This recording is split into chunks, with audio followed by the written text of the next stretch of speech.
नमस्कार, आप देख रहे हैं एबीपी न्यूज। मैं हूं आपके साथ शोभना यादव। बुलेटिन की शुरुआत इस समय की बड़ी खबर के साथ, और बड़ी खबर ये कि एनडीए में ही पप्पू यादव की गिरफ्तारी को लेकर अब सवाल उठने लगे हैं। पप्पू यादव की गिरफ्तारी के बाद बिहार के पूर्व मुख्यमंत्री जीतन राम मांझी का बयान सामने आया है।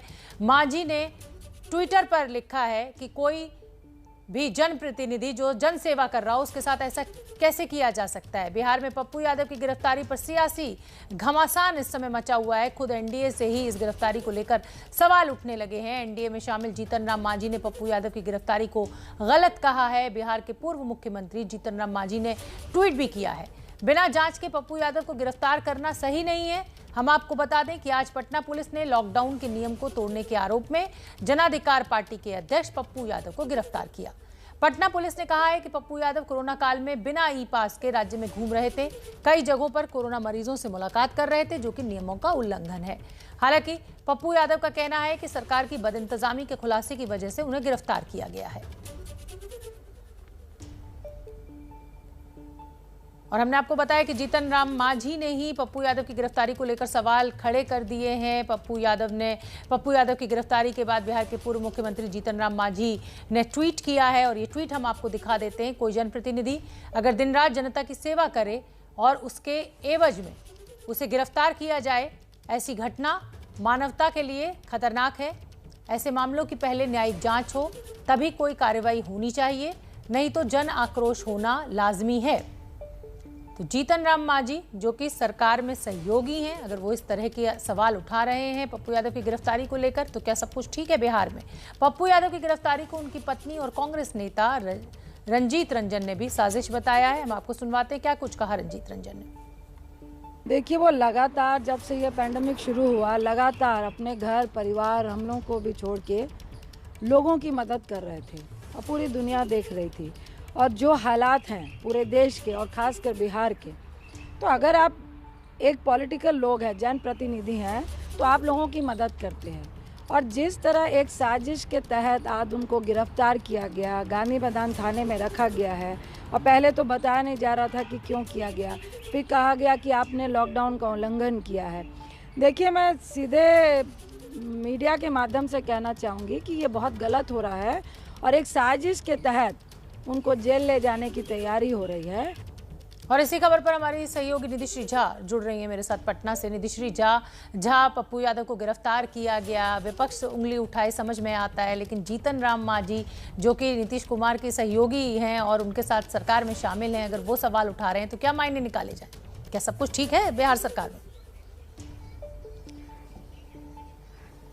जी बिल्कुल, देखिए शोभना, ये तो पहले से तय था कि जिस तरीके से पप्पू यादव पिछले 1-1.5 महीने से लगातार फील्ड में घूम रहे हैं, और एक एक करके हम सबको पता है कि जिस तरीके से राजीव प्रताप रूडी के घर में जो एम्बुलेंस छिपी हुई थी वो मामला आया था, उसके बाद लगातार ये बात कही जा रही थी कि पप्पू यादव पर जो है वो कहीं ना कहीं इस तरीके से राजनीति जो है वो शुरू हो जाएगी। और आज जिस तरीके से सिर्फ जीतन राम मांझी ने ही ट्वीट नहीं किया है शोभना, अगर आप देखेंगे मुकेश सैनी जो कि बिहार सरकार में मंत्री हैं, उनका भी ट्वीट है। वो भी ये बात कह रहे हैं कि पप्पू यादव जनता की सेवा कर रहे हैं और ऐसे में उनको गिरफ्तार करना असंवेदनशील है।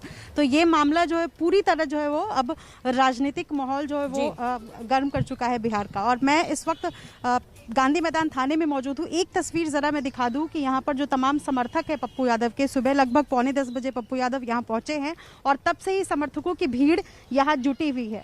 और ये मामला सिर्फ इसलिए है क्योंकि पैंडेमिक में जो एक्ट बनाया गया, पप्पू यादव ने उसका उल्लंघन किया है, और इसको लेकर के पुलिस बार बार कह रही थी। लेकिन अब इसमें एक और खबर है, और 89 में उन पर एक मामला दर्ज किया गया था जो किडनैपिंग का मामला है। हालांकि ये अभी बहुत कंफर्म नहीं है, लेकिन उस मामले में मार्च के महीने में न्यायालय ने जो है वो जांच के आदेश दिए थे। तो उसको लेकर के अब मधेपुरा पुलिस पटना पहुंच रही है, और एक और मामला उन पर, मतलब अब कुल मिलाकर ये सियासत शुरू हो चुकी है, क्योंकि पप्पू यादव ने राजीव प्रताप रूडी की जो एम्बुलेंसेस थी उसका जिक्र किया, तो उनके ऊपर अब ये आरोप लगाया जा रहा है, और खुद जो सत्ता पक्ष है उन्हीं के सहयोगी दल उन पर उंगली उठा रहे हैं। बहुत बहुत धन्यवाद निधिश्री इस पूरी जानकारी के लिए। आगे बढ़ते हैं। कोरोना के खतरे के बीच उत्तर प्रदेश में आज शराब की दुकानों को खोल दिया गया है। सुबह 10 बजे जैसे ही शराब की दुकानें खुली, शराब लेने लेने के लिए लोगों की लंबी कतारें लग गईं। कहीं दुकानों पर भीड़ जमा होने लगी तो कहीं सोशल डिस्टेंसिंग की धज्जियां उड़ाई जाने लगी। कई दुकानों पर तो लोग बिना मास्क के भी दिखे। हम आपको यूपी में शराब की दुकानों की ये 6 तस्वीरें दिखा रहे हैं। कानपुर, चंदौली, नोएडा और गाजियाबाद, मुरादाबाद और देवरिया में शराब की दुकानें खुलने के साथ ही कोरोना के नियमों को भुला दिया गया। तो ये देखिए किस तरीके का गैर जिम्मेदाराना व्यवहार लोगों के द्वारा, नागरिकों के द्वारा किया गया। शराब की दुकानें खोलने का फैसला जैसे ही राज्य सरकार ने लिया, लंबी लंबी कतारें, सोशल डिस्टेंसिंग का कोई पालन नहीं। और देश में कोरोना संक्रमण तेजी से फैल रहा है। रोज सैकड़ों लोगों की जान जा रही है। लोगों से सामाजिक दूरी और मास्क लगाने की लगातार अपील की जा रही है। लेकिन नोएडा में जैसे ही शराब की दुकानें खुली, सोशल डिस्टेंसिंग की धज्जियां उड़ गईं। देखिए हमारे संवाददाता वरुण जैन ने एक रिपोर्ट भेजी है कि देखिए लोग कैसे लापरवाही बरत रहे हैं इन शराब की दुकानों के बाहर जब लाइनों में खड़े हैं। दिल्ली से सटे नोएडा और गाजियाबाद में जैसे ही सरकारी आदेश के बाद शराब के ठेके खुले, कुछ इस तरीके से लंबी लंबी कतारें ठेकों के बाहर लगने लगी। आप देख सकते हैं नोएडा के इस शराब के ठेके पर अगर जहां भी आपकी नज़र जाएगी, ठेकों के खुलने के बाद कुछ इसी तरीके से आपको लंबी लंबी लोगों की कतारें नज़र आएगी। करीब 500 से ज़्यादा शराब के ठेके हैं गौतम बुद्ध नगर में जिनको खोलने का आदेश दिया है। भैया, कोरोना इतना बड़ा हुआ है, कुछ दिन इंतजार नहीं कर सकते थे? डर नहीं लग रहा? डर तो नहीं लग रहा है। हाँ जी? नहीं तो क्या शराब ज़्यादा जरूरी है? ना, इतना पॉसिबल भी नहीं है इतना, पर लेकिन लोगों की लाइन लगातार लग रही है। टाइमिंग तो कुछ है नहीं फिक्स, गवर्नमेंट ने टाइम तो फिक्स किया नहीं है। हाँ, कितना टाइम तो खुलेगा, कितना टाइम तो बंद रहेगा, कोविड का भी नहीं पता इस बारे में। मरना तो महामारी चल ही रही है, आप देख ही रहे हो। मैंने कहा लाइन में लग गए ठेके खुलते ही। देखो कितने दिन हो गए बिना पिए, इतनी महंगी महंगी दारू मिल रही है। कोरोना जो इतना फैला हुआ है उससे नहीं डर लगता है? अब देखो ये भी तो देखो, मैं बिना पिए रहा नहीं जाता। अब इतने अपने कमा नहीं पाते। वैक्सीन लगवा ली आपने? वैक्सीन लग गई, वैक्सीन लग गई। इन्होंने भी वैक्सीन लगवा ली है, लेकिन तस्वीरें कुछ हैरान करने वाली है। हालांकि शुरुआत में जरूर प्रोटोकॉल फॉलो हो रहा है, लेकिन जैसे जैसे आप कैमरा नज़दीक से देखेंगे तो सोशल डिस्टेंसिंग भी यहाँ पर कुछ नहीं है। और सबसे बड़ा सवाल ये होता है कि महामारी इतनी फैली हुई है, सैकड़ों लोगों की जान जा रही है। सरकार रोज वैक्सीनेशन पर जोर देने की बात कर रही है, तो आखिरकार ऐसी क्या जल्दी थी कि इन शराब के ठेकों को खोलना पड़ा? और ठेके खुले भी तो कुछ इस तरह का नज़ारा अब इन ठेकों के बाहर देखने को मिल रहा है। कैमरामैन जितेंद्र के साथ वरुण जैन, एबीपी न्यूज़, दिल्ली। उत्तर प्रदेश में कोरोना रोकथाम नियमों की शर्तों पर शराब की दुकानें खोली गई हैं। हम आपको दिखाते हैं कानपुर से संजय त्रिपाठी की रिपोर्ट।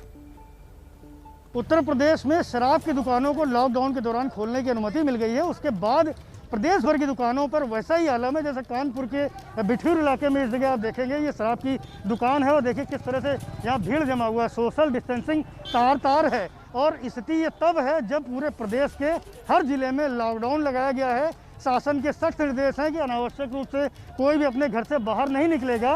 उसके बाद आप देख सकते हैं किस तरह की भीड़ यहाँ पर जमा है। ये शराब की दुकान बिठूर रोड पर है और पुलिस का कोई व्यक्ति आपको यहाँ पर नज़र नहीं आएगा। किसी भी तरह की जो अराजकता यहाँ हो रही है उसको रोकने के लिए कोई पुलिसकर्मी हमें यहाँ नहीं दिख रहा है। दाईं तरफ देखिए देसी अंग्रेजी शराब का ठेका है, वहाँ पर भी आप भीड़ देखिए किस तरह का नज़ारा है। और आज से ही ये तय किया गया है कि अलग अलग ज़िलों में शराब की दुकानों को खोलने का वक्त निर्धारित किया है। यहाँ पर आप देखिए सोशल डिस्टेंसिंग का कोई पालन नहीं है और कानपुर नगर उन जिलों में शामिल है जहाँ कोरोना का संक्रमण बहुत तेज़ी से फैल रहा है। अस्पतालों में बेड नहीं है, लोगों को ऑक्सीजन नहीं मिल रही है। वैसे में आप इस भीड़ का नज़ारा लीजिए किस तरह से यहाँ अराजकता मची हुई है। कोई भी पुलिसकर्मी यहाँ नहीं मौजूद है जो इस भीड़ को रोकेगा। और जब हमने ये शूट करना शुरू किया तो शराब ठेके के जो संचालक हैं उन्होंने आकर के हमारा एक बार कैमरा बंद कराया। फिलहाल वो भाग गए हैं यहाँ से। हमने उनकी गाड़ी का नंबर भी नोट किया और पुलिस को इस बारे में सूचना भी दी है। कैमरामैन फैसल के साथ संजय त्रिपाठी, एबीपी न्यूज़, कानपुर। इसी खबर पर हमारे साथ मेरे सहयोगी संजय त्रिपाठी लाइव जुड़ रहे हैं। संजय त्रिपाठी, इन तस्वीरों को देखकर बहुत चिंता भी हो रही है और मैं हैरान भी हूं कि ऐसा लग रहा है कि जब तक सरकारें डंडा ना उठाएं, सख्ती ना करें, तब तक लोग मानेंगे नहीं। शराब की दुकानें खोलना राज्य सरकार का फैसला गलत या सही उस पर चर्चा की जा सकती है, लेकिन नागरिकों को भी तो कुछ जिम्मेदारी है ना कि अगर आप दुकान पर लाइन में लगे तो कम से कम सोशल डिस्टेंसिंग का पालन तो कीजिए, मास्क तो लगाइए। इस लापरवाही की कीमत सबको चुकानी पड़ेगी। बिल्कुल शोभना, हर चीज़ की जिम्मेदारी सरकार पर नहीं थोपी जा सकती है, लेकिन जब ये लॉकडाउन किया गया तब उत्तर प्रदेश के जो चीफ सेक्रेटरी आर के तिवारी हैं, उन्होंने जो अपना आदेश जारी किया कि किन सेवाओं को अनुमति मिलेगी, किन को नहीं मिलेगी, उसमें शराब की दुकानों को लिए कोई स्पेसिफिक पॉइंट नहीं दिया गया था और इसी को शराब कारोबारियों ने बिंदु बनाया और ये कहा कि भाई जब शराब की दुकानों का कोई उल्लेख इस आदेश में नहीं है तो शराब की दुकानें क्यों बंद है। बाद में ये आबकारी विभाग ने निर्णय लिया कि जिलावार जो जिला मजिस्ट्रेट हैं वो तय करेंगे कि उनके ज़िले में शराब की दुकानों को खोला जाना चाहिए या नहीं खोला जाना चाहिए। आज लगातार इस तरह के आदेश एक के बाद एक जारी हुए हैं, जिसमें हर ज़िले के जो जिला अधिकारी हैं उन्होंने अपने ज़िले में शराब की दुकान खोलने का निर्णय लिया है। मैं कानपुर नगर में खड़ा हूँ, मैं अपने कैमरामैन फैसल से कहूँगा कि तस्वीर दिखाएं कि इस वक्त काकादेव इलाके की शराब की दुकान है। यहाँ गनीमत इस बात की है कि सोशल डिस्टेंसिंग का पालन करने के लिए यहाँ पर बल्लियाँ लगाई गई हैं और दुकान का एक सेल्समैन है जो लोगों से पैसे ले करके और उनको दूर से ही शराब की बोतल जो उनको चाहिए वो मुहैया करा रहा है। बगल में बियर की भी दुकान है, आप देखेंगे वहाँ पर भी बल्लियाँ लगाई गई हैं जिससे कि लोग दुकान के नज़दीक ना जाएं, जिसको जो सामान चाहिए दूर से ही ले ले। लेकिन हैरानी की बात शोभना ये भी है कि अगर लॉकडाउन लगा है और केवल आवश्यक सेवाओं को अनुमति है और ऐसे में अगर कोई व्यक्ति निकलता है शराब की बोतल खरीदने के लिए तो पुलिस आखिरकार उसको किस बिना पर छोड़ेगी या किस बिना पर कार्रवाई करेगी। तो कुल मिला के ये फैसला कहीं ना कहीं सवालों के घेरे में आ गया है। सरकार का तर्क है कि भाई राजस्व चाहिए क्योंकि कोरोना से निपटने के लिए बहुत खर्चा हो रहा है, बजट बहुत ज़्यादा इसके लिए निकाला जा रहा है और ऐसे में शराब की दुकानें नहीं खोली जाएंगी। राजस्व के तो दूसरे साधन संसाधन है उनको अगर कुछ क्लैरिटी ही नहीं है, चलाया नहीं जाएगा। समस्या यही है कि राज्य सरकारों को भी कुछ क्लैरिटी नहीं है। आप राजस्व का हवाला दे रहे हैं लेकिन जब दुकानें खोलेंगे तो लोग लॉकडाउन तोड़कर बाहर निकलेंगे और अगर वो लॉकडाउन तोड़कर बाहर नहीं निकलेंगे, शराब की बिक्री नहीं होगी तो आपका पर्पस सॉल्व नहीं होगा। तो ये जो कंफ्यूजन है यही कहीं ना कहीं सबकी जिंदगी को खतरे में डाल रहा है। संजय त्रिपाठी, छोटा जवाब। बिल्कुल सही है, सरकार का तर्क है कि राजस्व होना चाहिए और राजस्व के लिए शराब की दुकानें खोली गई हैं। इसी बहाने लोग निकलेंगे। अब पुलिस जब उन्हें रोकेगी और वो ये तर्क देंगे कि मैं तो शराब की बोतल खरीदने गया था, तो ऐसे में क्या करेगी पुलिस? क्या कार्रवाई करेगी या फिर उनको छोड़ेगी? और अगर छोड़ती है तो फिर ऐसे लोगों को कहीं ना कहीं उनका मनोबल बढ़ेगा और लगातार जिस मकसद से ये लॉकडाउन किया गया था कि कोरोना की चैन को रोकना है, तो वो आखिरकार शोभना कैसे रुकेगी? संजय त्रिपाठी, एक सवाल और मेरे मन में है कि इस तरीके का फैसला लिया गया है, राजस्व का हवाला दिया जा रहा है, लेकिन क्या पुलिस प्रशासन कुछ ऐसी व्यवस्था नहीं कर सकता कि यहाँ पर जो लोग पहुंचे वो कतारबद्ध तरीके से कायदे के साथ खड़े हों, सोशल डिस्टेंसिंग का पालन करें, मास्क ना लगाए हो तो उनके ऊपर कार्रवाई की जाए? ये तो किया जा सकता है ना जिला प्रशासन के द्वारा। बिल्कुल शोभना किया जा सकता है और किराने की दुकान पे या अन्य जो मेडिकल स्टोर्स हैं वहाँ हम इस तरह की दुकानों में जो लाइन लगती है उनमें हम सोशल डिस्टेंसिंग का पालन करते और कराते हुए देखते भी हैं। लेकिन शराब की दुकानों को आज ही, ये तो शहर की दुकान है, मैं जब आज ग्रामीण इलाके में यहाँ पर घूम रहा था तो मैंने देखा कि शराब की दुकान पर बिल्कुल ऐसे भीड़ जमा है कि जिसका कोई जवाब नहीं है। इस कदर लोग टूट पड़े दुकानों पर, तो कहीं ना कहीं सोशल डिस्टेंसिंग तार तार होते दिखी। बिठूर इलाके का ये नज़ारा था जैसा आपने देखा होगा, वहां पर मैंने देखा कि एक साथ बिल्कुल झुंड बना करके जैसे छत्ते में मधुमक्खियां होती हैं उस तरह से राज्य सरकार की अपनी दलीलें हैं लेकिन नागरिक भी जो है वो लापरवाही बरतने से बाज नहीं आ रहे हैं और इसी का खामियाजा पूरे देश को भुगतना पड़ रहा है। कोरोना काल में लोगों की मदद के लिए बॉलीवुड अभिनेता अनुपम खेर भी आगे आए हैं। अनुपम खेर कोरोना के मरीजों को राहत पहुंचाने के लिए देश के अलग अलग अस्पतालों के साथ मिलकर इंतजामों में जुट गए हैं। अनुपम खेर फाउंडेशन है अमेरिका के ग्लोबल कैंसर फाउंडेशन और देश में स्थित भारत फोर्स के साथ मिलकर अस्पतालों और एम्बुलेंस को ऑक्सीजन कॉन्सेंट्रेटर्स, वेंटिलेटर्स और दूसरे उपकरण देने की शुरुआत की है। इस वक्त मेरे साथ मौजूद हैं जाने माने अभिनेता अनुपम खेर, जो अब कोरोना पीड़ितों की मदद के लिए आगे आए हैं। तमाम चीज़ें वो कर रहे हैं ताकि उन्हें राहत पहुंचे। हम उन्हीं से जानेंगे अनुपम खेर जी से कि क्या कुछ वो मदद करना चाह रहे हैं, क्या कुछ मदद वो कोरोना पीड़ितों को पहुंचा रहे हैं। कोरोना की दूसरी लहर के और दूसरी लहर जो बहुत खतरनाक है उसके बीच बहुत बहुत स्वागत है एबीपी न्यूज़ में। हम देख सकते हैं कि तमाम राहत की सामग्री यहाँ पर मौजूद है। किस तरह से आप हेल्प कर रहे हैं कोरोना पीड़ितों को? तो अनुपम खेर फाउंडेशन की स्थापना हमने 2008 में की थी। बेसिकली पीड़ित बच्चों के लिए की थी, अंडर प्रिविलेज बच्चों के लिए की थी। बिकॉज मेरा बच्चों के साथ मैंने डिसाइड करना था कि हम किस किस्म की चैरिटेबल ऑर्गेनाइजेशन बनाएं और उसी हिसाब से ही हमने अलग अलग ऑर्गेनाइजेशंस बनाई। पर कोरोना के इस काल में मुझे लगा कि ये बहुत ज़रूरी है कि हम जो हैं कॉन्सेंट्रेटेड काम करें। कैंसर स्पेशलिस्ट हैं डॉक्टर आशुतोष तिवारी, जो कानपुर के रहने वाले हैं और पिछले 25-30 साल से, तो उन्होंने ये सारा सामान भिजवाया है। क्या कुछ इसमें है सर, आप थोड़ा सा बता तो इसमें कॉन्सेंट्रेटर्स हैं, ऑक्सीजन कॉन्सेंट्रेटर्स हैं, ये अपना वेंटिलेटर्स हैं, इसमें अलग अलग किस्म की मशीन है जिससे सांस लेने में आसानी होगी। सारी प्रॉब्लम ऑक्सीजन की है, ऑक्सीजन सिलेंडर्स नहीं है, बट अलग छोटी मशीनें हैं जिसमें कॉन्सेंट्रेटर्स भी हैं, कुछ एक बैकपैक भी है, मैं टेक्निकल वर्ड उसका नहीं जानता हूँ।